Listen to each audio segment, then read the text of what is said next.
Shudan, and that means I want the elbow down in Shudan, my Shudan. You see the tissues in here.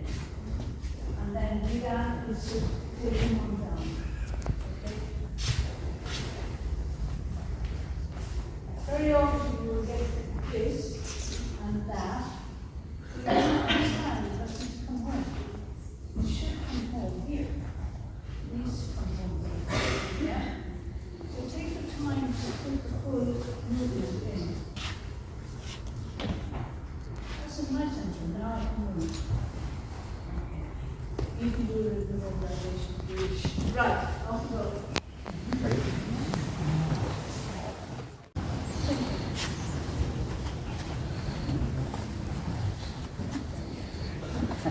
I can't do the two together because one is taller than the other, so we're mismatched on both sides of my body. So I will do one at a time, and when I come down, you can see who's having problems here. And from here, and then this will automatically happen. Yeah?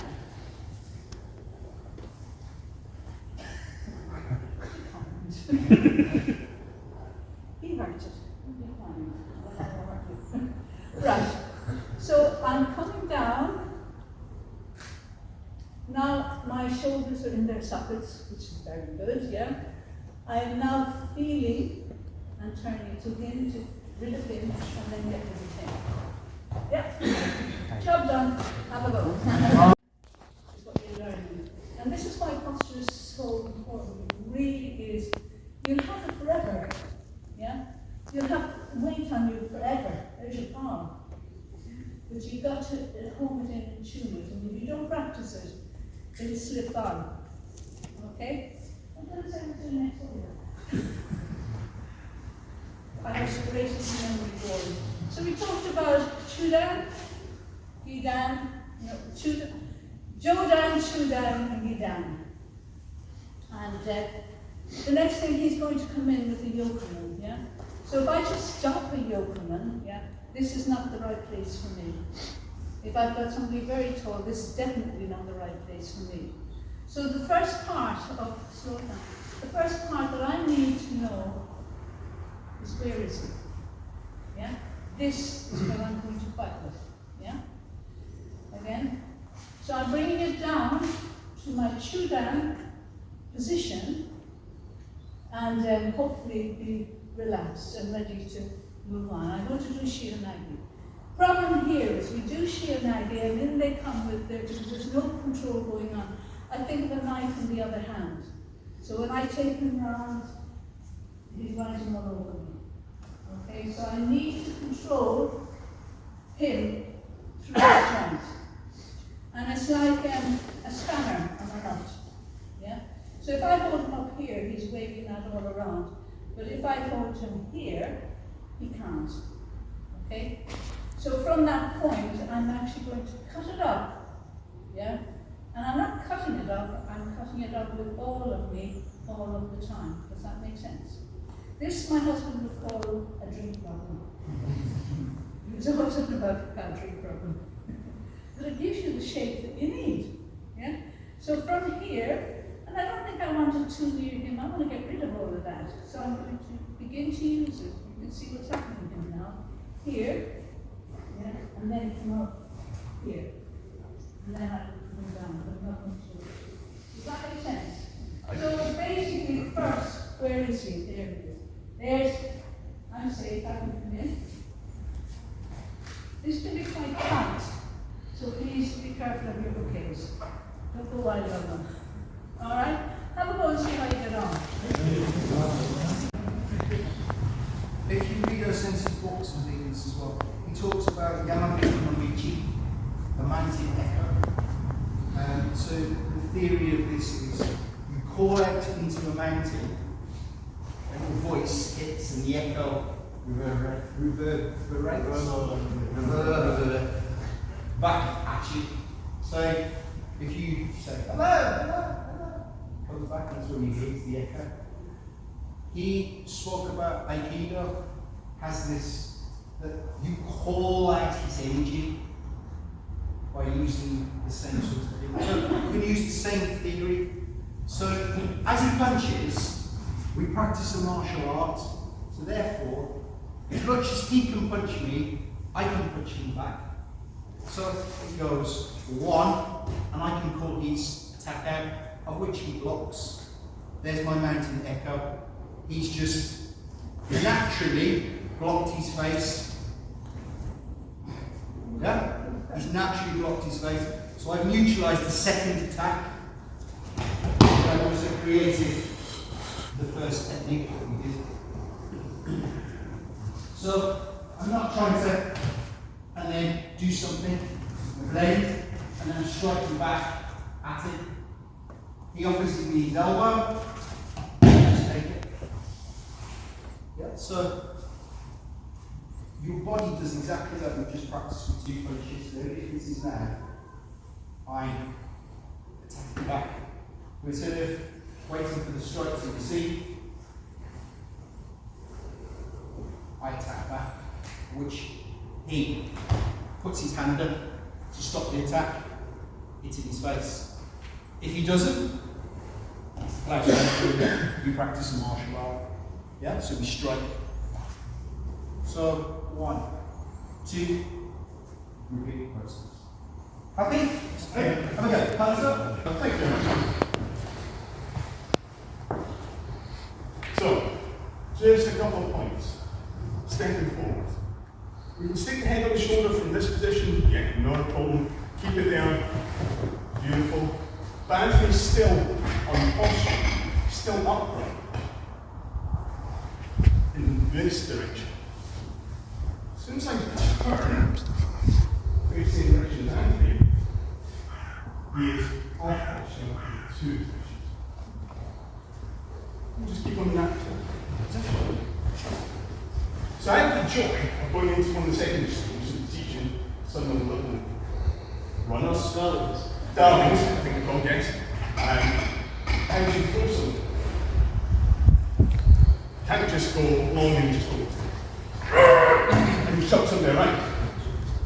So how do you throw some? You have to take balance first. Yeah? So here, you might get the head on the shoulder.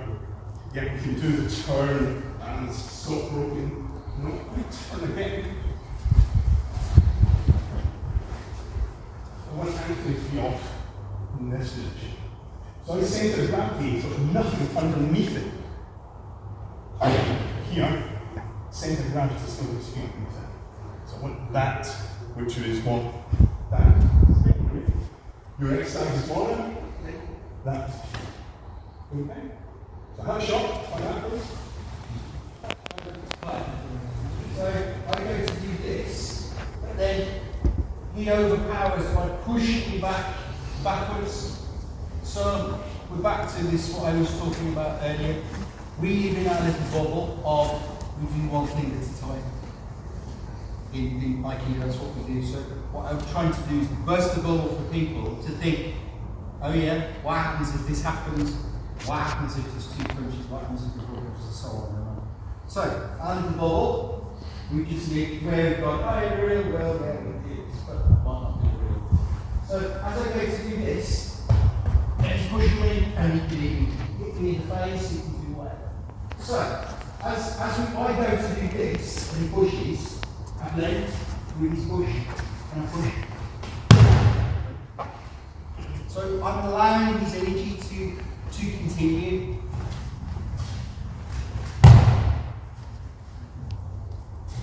So don't try to fight him. I can't do that. Allow his energy to continue. And just allow his energy to push past me by simply turning my body out of the way to the rear of me. And then I turn my whole body and then push forwards. So,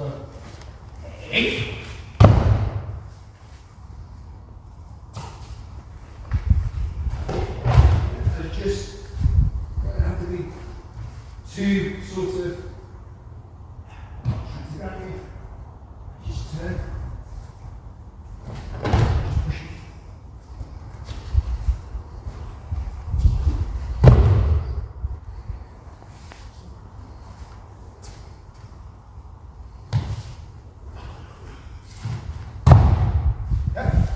Happy? Have a go. You want to catch his hand. You want to catch his forearm. You want to catch it like that. Yeah? And catch the ball. Breaks his balance. Moves him off. We're pain. We get balance. Yeah? Catch. Reach. Yeah? Sweet. Again. Get it nice and deep here. Make this connection here. Support it.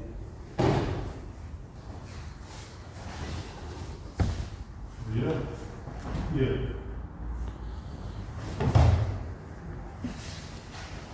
As it comes, straight in. Here. As we go. Right. It needs to be good. The crux of the elbow here. Yeah. Not so much here. Yeah.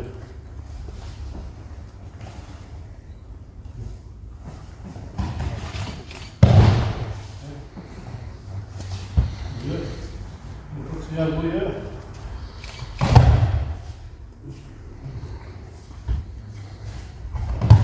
Go. Just get in the crux of the elbow there. If you do that good, you know which way you turns, and there you go. From here. Yeah.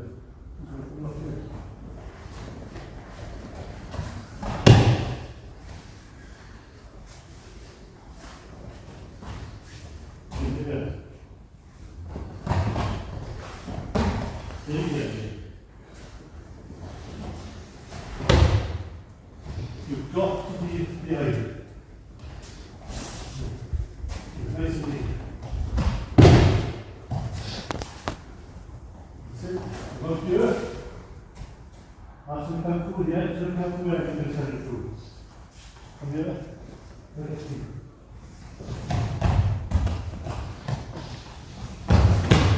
So just remember, main part, deep end crease.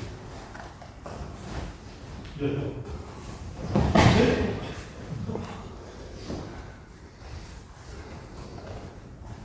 I'm going to keep behind. Good, off you go. Yeah. So now, yep, now needs touches here. Good. Yeah, come in. Off you go. Good. Really small enough, but she's got to use it.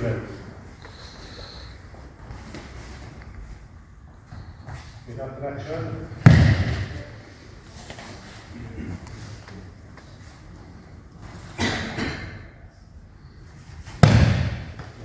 Here, we're in here. Here. My foot now goes here, so it's behind him here. I'm transferring the weight from here to this one. That's the way to the hands. Here, here. Transfer the weight. Your arms are just the finishing touch. You make sure there's hip connections there, then we can do it. You don't really need that. It comes here, the weight transfers here. Okay. Just come here. You've got to get this nice deep head here. So your weight transfers.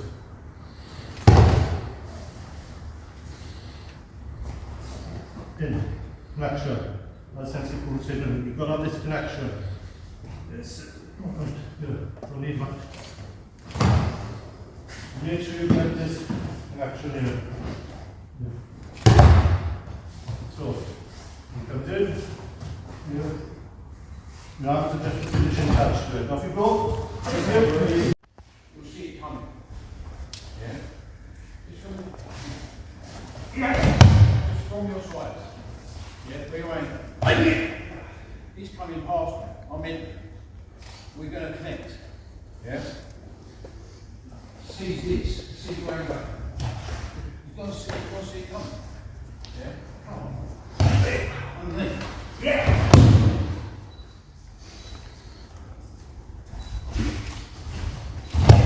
Yeah? From here. Yeah. It's opposite foot the hand. Right. Left foot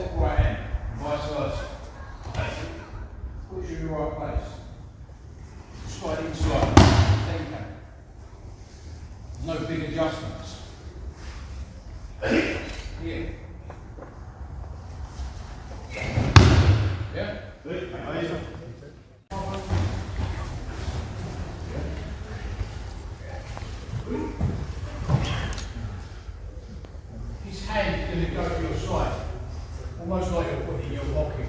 Yeah, the elbow will naturally end up on your centre. Yeah?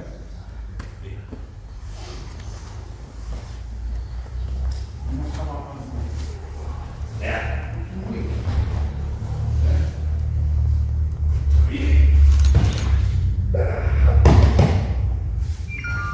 underneath, elbows in.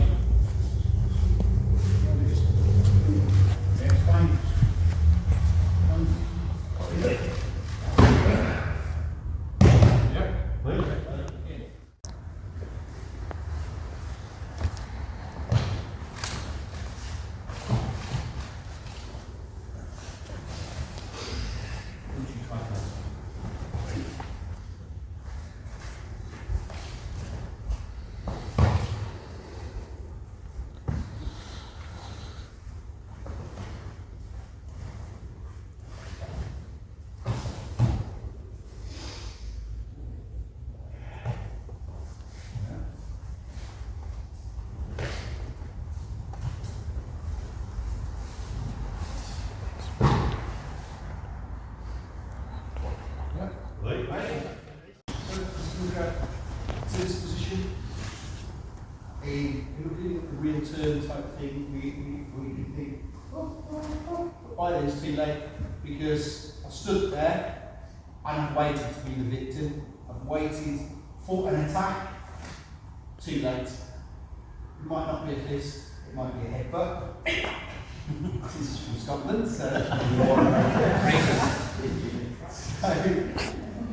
we use the same theory and we feel I stand here, I be a victim. So as he grabs, I move my body through my hip to his face, presents him with this elbow the same again, which we can cut. I wasn't going to do this, but there is the yeah, I don't want to do that because everyone will go, I'm good. So you're just going to go back into the Aikido. So from this position, all I'm trying to do is not stand here and wait, is strike straight in. Then I turn the body 90 degrees, the same as you just practiced before, and we're pushing into this position, and we're pushing, and it allows the Aikido to happen. Regardless if he's holding, because his body does this, and sooner or later, he lets go, preserve his own body. Yeah? Can everyone see it? Does everyone understand it? Yeah? Have a go. Remain into this position. But what happens is so we get used to having the bubble, taking the person and cutting down. So what happens if I take his posture to this position, and then he moves his body to take the second one. So to here, the second wall comes in. So now I'm blending in the same manner that we practice, but this time I'm just going to cut it down to this position and carry on with what we were doing.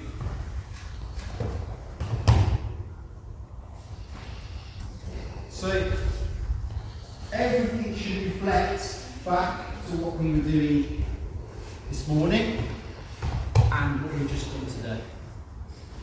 So it's all about moving your body. It's not about trying to move your hands, which is what we get in Aikido. We tend to look from here to here.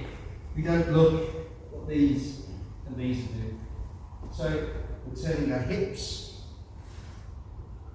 The strike comes in.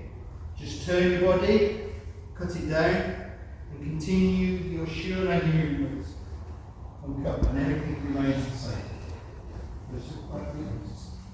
So, basics. It's gone wrong. Oh no. Turn the body. Cut down. Keep your body turning in the same way that you were originally cutting. And cut down. Yeah? Happy? Have a go. Exercisation, these people just highlighted it to me. If he gives you so once I get to do this and strike and block, if he does nothing, there's nothing I can work with, so there's no point me doing the technique of what we just practiced. Might as well just carry on doing what Aikido. The point of this is, he's giving me something. So what I want you all to do is give back something. So if I do this, and he stands there, there's no point of me doing the seconds, right? He's pushing, so now he's creating something for me. Yeah? So what I'm trying to do is blend with his push. Blend through it. So it's 1 as he's pushing, 2, yeah? But give back something. There we go. He's giving me something. So now you can turn and then so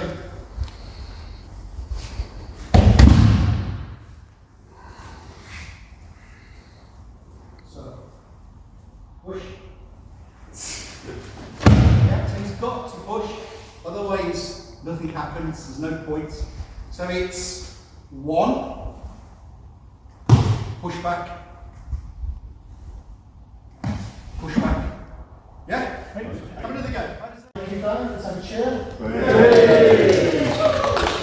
You literally will do everything. That's brilliant. Thank you very much for that. So one of the things we've been playing about in experimenting with at our club is sensitivity, and luckily for me, the Aikido journey led me to Japanese natural medicine, and one of the things in Japanese medicine is about palpation, so you can feel what's going on in the patient, or in our case, the booking. And one of the things that we've been doing is learning how to sequence through the body, through the different joints. We all know Aikido, we know we can pile on, it cause lots of pain motivates people to do things. But what allows you all to be compliant in this one, so if you come out and you've got a big stiff arm, you can't do anything, then my recommendation would be just give it a little bit of looseness. So we ask Ricky to be compliant. And without causing pain here, what I'm going to do, you can see my posture, is I'm going to sequentially go through the joints. So I've got the wrist, I'm going to go up to the elbow, go to the shoulder. I've actually at this point here, I could go to the other shoulder, or I could come down to the hip, or to the knees. But what's not happening, I'm not screwing on loads of pain on here. Yeah? It's nice and soft through the body. See what's happening, yeah? And there's no pain here, right? It's kind of like one of those donkeys where you put your finger up there and collapse. 3 seconds.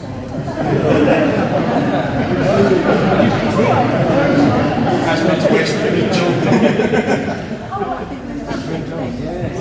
When I was a boy, we pressed the button. So what we do is just on this neck of the roots, but hopefully that accent doesn't mess anyone up. What do you mean? Over the X number of years I've been practicing, going to courses like this, I've just picked up little things that I've thought really well and stuff together. So what I'd like to do is just go through some of those points. And it's going back to really simple, easy stuff. Nothing crazy, no running around on lunatics, throwing really hard and far and fast.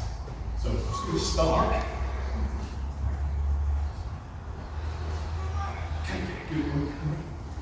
Thank you. So all I'm going to do is move steep. And I'm doing that using things that we've already been doing today. Moving hips and the center. I'm catching my pinky and cutting down through. Safer now to enter in behind. Turn my hands. Turn the same direction. Up. Step. So it's around that we've been doing it pretty much all day. All the previous instructors have been stealing all my techniques. So, move, stepping